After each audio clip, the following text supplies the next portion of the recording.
Students my نیم از زینب اور آج کا جو ہمارا ٹاپک ہے اسلامیات اختیاری کا وہ ٹاپک ہے ہمارا عفو کی حدود۔ اسلامی اخلاق میں دیکھے کہتے ہیں کہ آج جیسے کہ ہم نے ڈسکس کیا عفو کیا ہے کہ اگر کسی انسان سے کوئی گناہ زرد ہو جائے تو اس کو معاف کر دیا جائے، یعنی اس کی تمام غلطیوں کو معاف فرما دیں۔ تو یہ کہا گیا کہ اسلامی اخلاق میں عفو کو بہت اہمیت حاصل ہے، لیکن اس سے یہ غلط فہمی پیدا نہیں ہونی چاہیے کہ شاید اسلام ہر حالت میں عفو کا حکم دیتا ہے۔ یہ نہیں کہا گیا کہ بے شک اسلام نے کہا کہ آپ معاف فرما دیں، لیکن یہ نہیں کہا گیا کہ آپ ہر حالت میں عفو کا حکم دیتا ہے۔ یہ بات درست نہیں ہے۔ اسلام جہاں عفو درگزر کی تلقین کرتا ہے وہاں یہ بھی تعلیم دیتا ہے کہ غیرت و خودداری اور عزت نفس سیلف رسپیکٹ کو ہر حال میں ہر قیمت پر قائم رکھا جائے۔ بہرحال عفو کی کچھ حدود ہیں جن کو ہم ڈسکس کر لیتے ہیں۔ کہہ دیا گیا حدود اللہ اور اجتماعی امور میں معافی کی اجازت نہیں ہے، یعنی اللہ کی حدود کو توڑنے والوں کے لیے معافی کی کوئی گنجائش نہیں، بلکہ ان پر ترس کھانے پر ان کی ممانعت بھی ہے۔ اسی طرح مسلمانوں کو اجتماعی طور پر نقصان پہنچانے والے کسی جو ہے وہ کہا دے کسی نرمی کے مستحق نہیں، بلکہ اس لوگوں سے بھی جنگ کرنے کا اور ان پر سختی کرنے کا حکم ہے۔ تو کہا گیا کہ اللہ کی جو حدود کو توڑتے ہیں، یعنی اس کے جو احکامات پر عمل پیرا نہیں ہوتے، تو کہہ دیا گیا کہ ان لوگوں کے لیے بھی کوئی معافی نہیں، بلکہ اس قسم کے لوگوں سے جنگ کرنے پر سختی کرنے کا حکم دیا گیا ہے۔ عفو صرف انفرادی معاملات میں، عفو کی اجازت صرف ان ذاتی معاملات میں ہے جن میں معاف کرنے کا حق بندوں کی طرف سے ہے اور رسول صلی اللہ علیہ وسلم سے ہوتی ہے۔ حضرت صلی اللہ علیہ وسلم نے کبھی بھی ذاتی معاملات سے کسی سے انتقام نہیں لیا۔ اعتدال و میانہ روی، عفو کے سلسلہ میں اعتدال و میانہ روی کو پیش نظر رکھنا چاہیے۔ موقع اور محل کے مطابق اگر بدلہ لینا ضروری ہو تو بدلہ لینا چاہیے، ورنہ معاف کروا دینا چاہیے۔ کہہ دیا گیا اور برائی کا بدلہ ویسے ہی برائی ہے، پس جو کوئی کر دے اور اصلاح کر دے تو اس کا اجر بھی ان کے ذمہ دار ہے۔ تو کہا گیا کہ عفو کے سلسلے میں اعتدال و میانہ روی کو پیش نظر رکھنا چاہیے۔ موقع و محل کے مطابق اگر کوئی بدلہ لینا ضروری ہو تو بدلہ لے، ورنہ اس کو معاف فرما دے۔ اور کہا برائی کا بدلہ ویسی ہی برائی ہے جو کوئی تم کر دے اور اصلاح کرے اور اس کا اجر تمہارے ذمہ ہے۔ بدلہ لینے کی اجازت، کہہ دیا گیا کچھ آیات سے یہ واضح معلوم ہوتا ہے کہ اگر معافی کی مصلحت کے خلاف معلوم ہو تو بدلہ لینا چاہیے، کیونکہ لوگوں پر نرمی کا الٹا اثر ہوتا ہے۔ وہ معاف کرنے کو کمزوری بزدلی خیال کرتے ہیں اور پہلے سے زیادہ جو ہے وہ زیادہ چیزیں کو زیادہ سے زیادہ دلیر ہو جاتے ہیں۔ ایسے لوگوں سے بدلہ لینا ہی نیکی ہے، جیسا کہ نبی کریم صلی اللہ علیہ وسلم کا فرمان ہے، متکبر کے ساتھ تکبر سے پیش آنا نیکی ہے۔ یعنی اگر کوئی بندے جس میں غرور ہے اور آپ اس کے ساتھ نیکی پہ نیکی کرتے جا رہے ہیں، اس کو بڑھاتے جا رہے ہیں، تو یہ نیکی نہیں ہے، بلکہ کہہ دیا گیا کہ متکبر کے ساتھ بھی تکبر سے پیش آنا نیکی ہے، یعنی جس کے اندر غرور ہے اس کے ساتھ نیکی سے پیش آنا بھی ایک، یعنی متکبر کے ساتھ اب تکبر سے پیش آئیں، اور یہ بھی کیا ہے، یہ نیکی ہے۔ کہا گیا کہ اعتدال اور میانہ روی کی بات کی گئی کہ برائی کا بدلہ ویسی ہی برائی ہے، بس جو کوئی کر دے اور اصلاح کرے تو اس کا اجر اس کے ذمے ہے۔ پھر کہا گیا اصلاح کا یقین ہو تو معاف کیا جائے، یعنی عفو کے سلسلے میں یہ کہتے ہیں اگر آپ کو پتہ ہے کہ آپ کے معاف کرنے سے کسی بندے کی اصلاح ہو سکتی ہے تو آپ کیا کریں، آپ اس کو معاف فرما دیں، یعنی اسے کوئی بدلہ نہ دیں اور اس کو معاف فرما دیں۔ اس کے بارے میں بات کی گئی ہے بعد میں مغفرت الہی، عفو درگزر سے کام لینے سے ایک اہم فائدہ یہ ہے کہ اللہ تعالیٰ بندوں کو معاف کر دے گا۔ ارشاد باری تعالیٰ ان کو چاہیے کہ معاف کر دے اور درگزر کر دے۔ کیا تم پسند نہیں کرتے کہ اللہ تعالیٰ تم کو بخش دے؟ کہہ دیا گیا کہ کیا تم یہ چیز پسند نہیں کرتے کہ اللہ تعالیٰ تم کو بخش دے؟ پھر کہا گیا کہ کیا متکبر کے ساتھ تکبر سے پیش آنا نیکی ہے؟ پھر یہ کہا گیا کہ اصلاح کا یقین ہو تو معاف کر دیا جائے۔ پھر کہتے ہیں دشمن دوست بن جاتے ہیں۔ کیا ہوتا ہے؟ دشمن دوست بن جاتے ہیں۔ کہہ دیا گیا کہ دشمن دوست بن جاتے ہیں۔ عفو درگزر کا یہ بھی ایک فائدہ ہے کہ اگر آپ کسی کو معاف کرتے ہیں، بیگانے اپنے بن جاتے ہیں، مخالف موافق بن جاتے ہیں اور دشمن دوست بن جاتے ہیں۔ قرآن مجید میں برائی کو نیکی سے دور کرو، اور پھر وہ شخص جس میں تمہیں دشمنی تھی یوں بن جائے گا کہ کوئی تمہارا جانی دوست ہے۔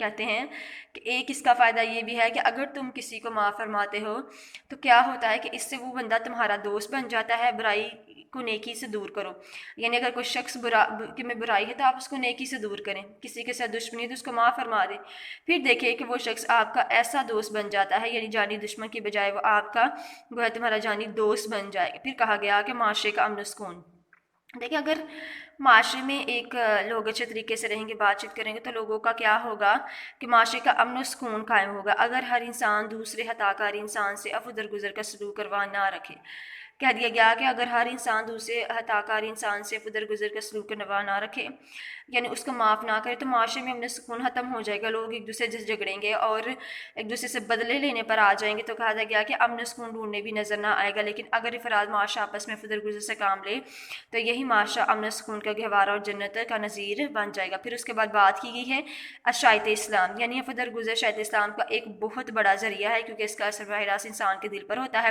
فتح مکہ کے موقع پر نبی کریم صلی اللہ علیہ وسلم کے عام معافی کے اعلان سے سخت ترین مخالفین بھی حلقہ اسلام ہو گئے۔ اسی طرح برصغیر پاک و ہند میں اسلام کے شاید صوفیہ کرام کی اسی صفت کی کامر ہن منت ہے۔ پھر اس کے بعد کہا گئی ہے کہ وسعت قلبی، یعنی جو آپ کا کھلا دل ہے اس کی قلبی کی گئی ہے۔ انتقام لینے کے جذبہ سے انسان تنگ نظری کا شکار ہو جاتا ہے، اس کے برعکس عفو درگزر سے وسعت قلبی و بلند حوصلی پیدا ہوتی ہے، جو حسن معاشرت کی روح ہے۔ اللہ تعالیٰ فرمان ہے اور جس نے صبر کیا اور معاف کیا تو بے شک یہ بڑے ہمت کے کاموں کی بات ہے۔ کیا کہا گیا؟ اور جس نے صبر کیا اور معاف کیا اور بڑے ہمت کی بات ہے۔ پھر کہا دیا گیا کہ جاہلوں سے بچنے کا ذریعہ، کیا کہا گیا ہے؟ جاہلوں سے بچنے کا ذریعہ، یعنی بعض اوقات ایسا ہوتا ہے کہ جاہل لوگوں کو حق بات بتائی جاتی ہے، وہ نہیں مانتے بلکہ جہالت پر اڑاتے ہیں، اور حق بات کا جواب یعنی جو آپ کی گفتگو ہے اس سے اور غلط دلائل سے دیتے۔ قرآن مجید میں ایسے لوگوں کو معاف کرنے اور ان کو جو ہے وہ ہدایت کے لیے کہا گیا ہے۔ ارشاد باری تعالیٰ ہے عفو اختیار کرو اور نئے کام کرنے کا حکم دیا، جاہلوں سے بچو۔ کیا کہا گیا؟ کہ عفو اختیار کرو، لوگوں کو معاف فرماؤ، نئے کام کرو اور جاہلوں سے بچنے کا حکم دیا گیا ہے۔ اس کے بعد بات کرتے ہیں عزت وقار میں اضافہ۔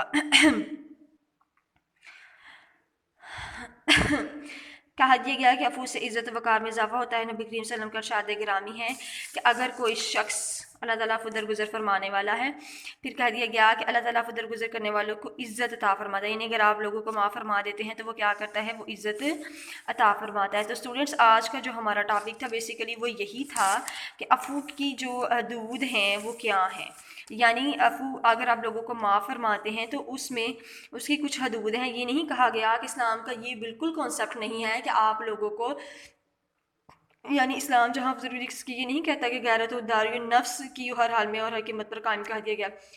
ایون آپ نے دیکھا کہ کہہ دیا گیا کہ تکبر سے ہی پیش آنا کیا ہے؟ وہ نیکی ہے، یعنی اگر کسی شخص میں تکبر ہے اور آپ اسے بڑے آرام سے پیش آتے جا رہے ہیں اور وہ آپ سے اسی طرح پیش آتا جا رہا ہے، تو کیا کہہ دیا گیا کہ یہ بھی ایک اس سے یہ زیادتی ہے، آپ اس سے اسی طرح پیش آئے جس طرح وہ آپ سے آ رہے ہیں، کیونکہ تکبر ایک ایسا مطلب اگر تو اس میں ختم ہو جائے تو پھر ٹھیک ہے، لیکن یہ زیادہ تر ایسا ہوتا ہے کہ لوگوں میں یہ چیز ختم نہیں ہوتی۔ پھر بات کی گئی ہے حدود اللہ اجتماعی امور معافی کی اجازت کر دی گئی، کہہ دیا گیا کہ اللہ کی حدود جو ہیں کو توڑنے والے ان کے لیے معافی نہیں ہے، ان پر ترس کھانے کی بھی کوئی اجازت نہیں ہے۔ اس طرح مسلمانوں کو اجتماعی طور پر نقصان پہنچانے والے، یعنی وہ لوگ جو کسی نرمی کے مستحق نہیں ہیں، پھر کہا دیا گیا کہ ان لوگوں سے جنگ کرنے کا حکم دیا گیا اور سختی کرنے کا حکم دیا گیا۔ پھر کہا گیا کہ عفو صرف انفرادی معاملات میں، کہہ دیا گیا عفو کی اجازت صرف ان معاملات میں ہے یعنی جن معاف کرنے کا حق بندوں پر ہے، یعنی پھر کہہ دیا گیا کہ اگر آپ تائید رسول سے ہوتی ہے، رسول نے کبھی بھی کسی سے ذاتی انتقام نہیں لیا، کیا کسی سے ذاتی انتقام نہیں لیا۔ اعتدال و میانہ روی، کہہ دیا گیا برائی کا بدلہ ویسی ہی برائی ہے، بس جو کوئی قرض اور اصلاح کرے تو اس کا ہر اجر اس کے ذمے ہے۔ پھر کہہ دیا کہ بدلہ لینے کی کوئی اجازت نہیں دی کہ متکبر کے ساتھ تکبر سے پیش آنا نیکی ہے، اصلاح کا یقین ہو تو معاف کیا جائے، عفو کے سلسلہ میں یہ پیش نظر رکھا جائے، قصوروار کے دل میں ندامت اور شرمندگی کا احساس پیدا ہوتا ہے، اگر تو آئندہ کے لیے اصلاح اس کے اندر پیدا ہو جائے تو کہہ دیا گیا کہ یہ ہے کیا اس کے اندر عفو کی اصلاح پیش کی جائے۔ پھر کہہ دیا گیا کہ دشمن آپ کے دیکھیں اس پہ بہت سارے فوائد ہیں کہ آپ کے دوست دشمن بن جاتے ہیں، معاشرے میں جو امن و سکون ہے وہ اسی سے قائم ہوتا ہے۔ اشاعت اسلام یعنی کہہ دیا گیا کہ ایک بہت بڑا ذریعہ، کیونکہ اس کا رس براہ انسان کے دل پر ہوتا ہے۔ فتح مکہ کے موقع پر نبی کریم صلی اللہ علیہ وسلم نے عام معافی کے اعلان سے سخت ترین مخالفین بھی حلقہ بگوش اسلام ہوگی۔ اس طرح برصغیر پاک و ہند میں اسلام کے صحیح صوفیہ کرام کی سی صفت کی کامر ہن منت ہے۔ پھر کہہ دیا کہ وسعت قلبی، اور جس نے صبر کیا اور معاف کیا تو بے شک یہ بڑے ہمت کے بڑے کاموں میں سے ہے۔ کہا گیا کہ معاشرے کا جو امن سکون ہے وہ اسی سے پیدا ہوتا ہے، اشاعت اسلام بھی آپ کو اسی سے حاصل ہوتی ہے۔ وسعت قلبی یعنی دل جو آپ کا ہے آپ اس سے بڑے ہمت کے بڑے کاموں میں سے ہے۔ جالوں سے بچنے کا عفو اختیار کرو، لوگوں کو معاف فرما دو۔ پھر کہہ دیا گیا کہ عزت وقار میں اضافہ ہوتا ہے۔ تو اسٹوڈنٹ آج کا بیسیکلی جو ہمارا ٹاپک تھا وہ عفو درگزر سے ہی تھا کہ اس کو یعنی عفو درگزر کا مطلب کیا ہے کہ معاف فرما دینا۔ اگر کسی نے آپ کے ساتھ کوئی زیادتی کی ہے تو آپ اس کو معاف فرما دیں، لیکن یہ نہیں کہ آپ کی اس کی حدود کچھ ہیں، کہ آپ کی جو سیلف رسپیکٹ پر بات آ رہی ہے، عزت نفس پہ بات آ رہی ہے، آپ اس کو اگنور کرتے جو معاف کروا دیں۔ دیکھیے کہا دیا گیا کہ متکبر کے ساتھ تکبر سے پیش آنا نیکی ہے۔ کیا ہے؟ متکبر کے ساتھ تکبر سے پیش آنا نیکی ہے، یعنی اگر آپ اس کے ساتھ بھی ویسے پیش آئیں تو یہ کیا ہے؟ نیکی ہے۔ تو اسٹوڈنٹ آج کا یہ ہمارا ٹاپک تھا بیسیکلی۔ تو آئی ہوپ کہ آج کا ٹاپک آپ کو کلیئر ہو گیا ہوگا۔ اوکے جی اسٹوڈنٹس، اللہ حافظ۔ ویڈیو پسند آئی تو لائک کریں، اپنی رائے کمنٹ کریں۔ ایسے ہی مزید ویڈیوز کے لیے ہمارا چینل سبسکرائب کریں اور بیل کا آئیکن دبائیں تاکہ آپ کو ہر ویڈیو کا نوٹیفیکیشن ملتا رہے۔